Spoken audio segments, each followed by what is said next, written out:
ஒரு அழகான காட்டுல ஒரு சமயம் ரொம்ப மோசமான நிலையில பஞ்சம் வந்துச்சு.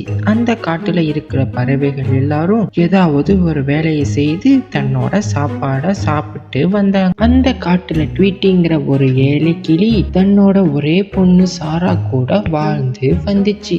ஏமா எனக்கு டெய்லியும் பச்சை மிளகாவும் பழைய சோறும் மட்டும் தரீங்க?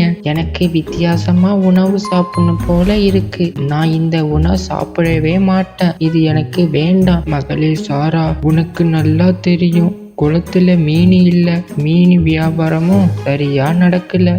இன்னைக்கு மட்டும் இதை சாப்பிடு, நாளைக்கு உனக்கு சுவையான உணவுகளை கொண்டு வரேன். நீங்க டெய்லியும் இதைத்தான் சொல்றீங்க. நீங்க என்ன சொன்னாலும் சரி, நான் இதை சாப்பிடவே மாட்டேன் அப்படின்னு பொண்ணு சாரா சொன்னதுமே ட்வீட்டி கிளி ரொம்ப வருத்தப்பட்டுச்சு. இன்னைக்காவது மீன் கிடைக்குங்கிற நம்பிக்கையில மீன் பிடிக்க வலைய எடுத்துட்டு அது ஆத்தங்கரை நோக்கி போச்சு. ஆற்றங்கரை வந்த ட்வீட்டி நதியை பார்த்துட்டு இருந்துச்சு. நானும் வலையை எடுத்துட்டு தினமும் மீன் பிடிக்கிறதுக்காக கொஞ்ச நாட்களா என் வலைய எந்த மீன்களும் சிக்கவே மாட்டேங்குது. நான் இப்படியே நடிச்சிட்டு இருந்தா நானும் என் பொண்ணும் பசியிலேயே வாடி இறந்து போக வேண்டியது தான். கடவுளே, இன்னைக்காவது என் வலையில மீன்கள் கிடைக்கணும் அப்படின்னு சொல்லிட்டு ட்வீட்டி கிளி அந்த வலைய நதிக்குள்ள போட்டுச்சு. கொஞ்ச நேரமா மீன் வர்றதுக்காக காத்துட்டு இருந்துச்சு. பிறகு வலைய வெளியில எடுத்துட்டு பார்த்த நேரம் அதுல எந்த மீனும் சிக்கல. இருந்தாலும் ட்வீட்டி கிளி நதியில திருப்பி திருப்பி வலைய போட்டு இருந்துச்சு. எல்லா முறையும் ஏமாற்றம் தான் கிடைக்கும். ஏமாந்து போன ட்வீட்டி கிளி தன்னோட நிலைமைய நினைச்சு அழுவ ஆரம்பிச்சிச்சு. கடவுளே, என்ன சோதனை! வீட்டுல கடைசியா இருந்த உணவு முடிஞ்சு போச்சு. உழைத்து வாழணும்னு பார்த்தா என் உழைப்புக்கு எந்த கூடையும் கிடைக்க மாட்டேங்குது அப்படின்னு சொல்லி ட்வீட்டி கிளி ரொம்ப வருத்தத்தோட அழுதுட்டு இருந்துச்சு. ட்வீட்டி கிளியோட அழுகை சத்தம் அந்த பக்கத்துல இருந்த ஒரு நல்ல தேவதை காதுல விழுந்துச்சு. அட, இந்த கிளி இப்படி அழுதுட்டு இருக்கே, என்னால இந்த கிளிக்கு உதவி செய்ய முடியும். ஆனா நான் செய்யற உதவிக்கு இந்த கிளி தகுதியானதான் பார்க்கணும். அதனால அந்த தேவதை ஒரு மீனா மாறி கரையில வந்து விழுந்தாங்க. அதை பார்த்த ட்வீட்டி கிளி ரொம்ப சந்தோஷப்பட்டுச்சு. கடவுள் தான் எனக்கு மீன் அனுப்பியிருக்காரு. இந்த மீனை வச்சு அவளுக்கு ருசியான உணவை நான் சமைச்சு கொடுக்க போறேன். கிளி கிளி, தயவு செஞ்சு என்ன கொன்னு சாப்பிட்றாத. நான் வாழணும்னு நினைக்கிறேன். தயவு செஞ்சு என்ன தண்ணிக்குள்ளேயே விட்டுரு. நீ பேசுவியா? உன்னால பேச முடியுமா? ஆமா, நான் ஒரு பேசக்கூடிய மீன். குழந்தைகள் ரொம்ப சின்னவங்க. நீ என்ன வீட்டுக்கு எடுத்துட்டு போயிட்டா தண்ணிக்குள்ள என்ன காணும்னு ரொம்ப அழுவாங்க. தயவு செஞ்சு என்ன தண்ணிக்குள்ள விட்டுரு. நான் வாழ ஆசைப்படுறேன். பாவம் இந்த மீன் அதோட குழந்தைய நினைச்சு ரொம்ப வருத்தப்பட்டுச்சு. நான் இன்னைக்கு பட்டினியா இருந்தாலும் பரவாயில்ல, எப்படியாச்சும் இந்த மீனை குழந்தைங்க கிட்ட சேர்க்கணும் அப்படின்னு சொன்ன ட்வீட்டி கிளி அந்த மீனை தண்ணிக்குள்ள போட்டுச்சு. அப்படி தண்ணிக்குள்ள போட்டதுமே உண்மையான உருவமான தேவதை உருவத்துல வந்துச்சு. அழகிய சிறிய கிளியே, உன்னோட உதவிய பார்த்து நான் வியக்கிறேன். நீ இரக்கமுள்ள குறி. உன்னோட இரக்கம் குணம் பார்த்து உனக்கு ஒரு பரிசு தரப்போகிறேன்.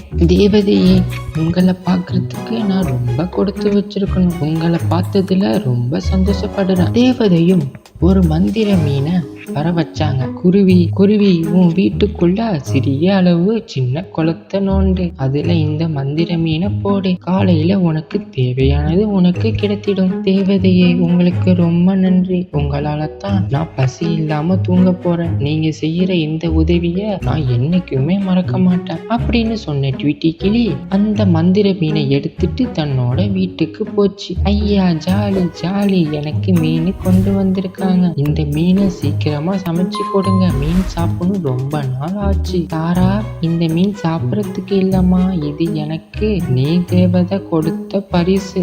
நம்ம வீட்டுல ஒரு குளத்தை நோண்டி இந்த மந்திர மீனை அதுக்குள்ள போட சொன்னாங்க. நிஜமாவாமா? அப்படின்னா சீக்கிரம் வாங்க, குழி தோண்டத்துக்கு நானும் உங்களுக்கு உதவி செய்யறேன். கொஞ்ச நேரத்திலே தேவதை சொன்ன மாதிரி தன்னோட வீட்டுக்குள்ள சின்ன குளத்தை தோண்டிச்சு. அந்த மந்திர மீனை அதுக்குள்ள போட்டதுமே மீன் உயிரோட வந்து அந்த குளம் முழுக்க சுத்தி திரிஞ்சது. மறுநாள் குழந்தை சாரா அந்த குளத்தை வந்து பார்த்தா. அந்த குளத்துல நிறைய மீன்கள் துள்ளி குதிச்சுட்டு இருந்துச்சு. அம்மா சீக்கிரம் எந்திரிங்க, சீக்கிரம் எந்திரிங்க, நம்ம குளத்துல எவ்வளவு மீன்கள். சாராவோட அந்த சத்தம் கேட்டதுமே ட்வீட்டி கிளி தூக்கத்துல இருந்து முழிச்சிடுச்சு. அடடா, அந்த பரிசு ரொம்ப அற்புதமா இருக்கே, நீர் தேவதையோட. இத வச்சு நம்மளோட பசிய நம்ம தீர்த்துக்கலாம். பிறகு ட்வீட்டி கிளி ரொம்ப சந்தோஷமா குளத்துல வலைய போட்டு மீனை பிடிக்க ஆரம்பிச்சது. பிறகு தான் பிடிச்ச மீன்கள் எல்லாம் ஒரு கூடையில வச்சு மார்க்கெட்டுக்கு எடுத்துட்டு போச்சு. ரொம்ப நியாயமான விலையில அங்க இருக்கிற பறவைகளுக்கு மீன்களை விற்பனை பண்ணிச்சு. அதுல இருந்து வந்த காசுல ட்வீட்டியும் சாராவும் சுவையான உணவு பொருட்களை வாங்கி சாப்பிட்டாங்க. ரொம்ப சீக்கிரமாவே தன்னோட உடஞ்ச வீட்டையும் சரி பண்ணிச்சு. பிறகு அதுல கிடைச்ச காசுல நிறைய தானியங்களையும் செல்வங்களையும் வாங்கி தன்னோட வீட்டுல சேமிச்சிச்சு. ஒரு நாள் ட்வீட்டி கிளி குளத்துல உள்ள இருந்த மந்திர மீனை வெளியில எடுத்துச்சு. என்னம்மா பண்றீங்க? இந்த மீன் தானே வெளியில எடுத்தா இந்த குளத்துல மீன்கள் வராது. எனக்கு தெரியும் சாரா, இப்பத்தான் நம்மள்ட்ட தேவைக்கு அதிகமான செல்வங்கள் இருக்கே, இத மறுபடியும் நீர் தேவதையே கொடுக்க போறேன். என்னம்மா இப்படி பண்றீங்க? இது நம்மள வச்சுக்கலாம், நாம வச்சுக்கிட்டோம்னா மேலும் மேலும் சம்பாதிக்கலாம். இல்ல சாரா, அது ரொம்ப தப்பு. இந்த மாதிரி மீன் நம்மள்ட்ட இருக்கிறத விட அந்த நீர் தேவதைகிட்ட இருக்கிறது ரொம்ப நல்லது அப்படின்னு சொன்ன ட்வீட்டி கிளி அந்த மந்திர மீனை எடுத்துட்டு அந்த நதிக்கரைக்கு போச்சு. நீர் தேவதையே, நீர் தேவதையே, இந்த மீன் என்கிட்ட இருக்கிறத விட உங்ககிட்ட இருக்கிறது தான் ரொம்ப நல்லது. இதை நீங்களே வச்சுக்கோங்க. எனக்கு தேவையான அளவு செல்வங்களும் உணவுகளும் கிடைச்சிடுச்சு. கிளி, இந்த மீனை நீயே வச்சிருந்தா மேலும் மேலும் மேலும் மேலும் செல்வங்கள் கிடைச்சிருக்குமே. இதை ஏன் என்கிட்ட கொடுக்குற? உன்ன மாதிரி இரக்க குணமுள்ள நேர்மையான உள்ளங்களுக்கு இந்த மீனை பரிசா கொடுங்க. எனக்கு இந்த மீன் எவ்வளவு உதவியா இருந்துச்சோ அவங்களுக்கும் இந்த மீன் உதவி செய்யட்டும். உன்னோட சிந்தனையும் நேர்மையும் கண்டு நான் வியப்படைகிறேன். பிறகு ட்வீட்டி கிளி சந்தோஷமா தன்னோட வீட்டுக்கு பறந்து வந்துச்சு. இந்த கதை பிடிச்சிருந்துச்சா அப்படியே சப்ஸ்கிரைப் பண்ணிட்டு லைக் பண்ணிடுங்கப்பா.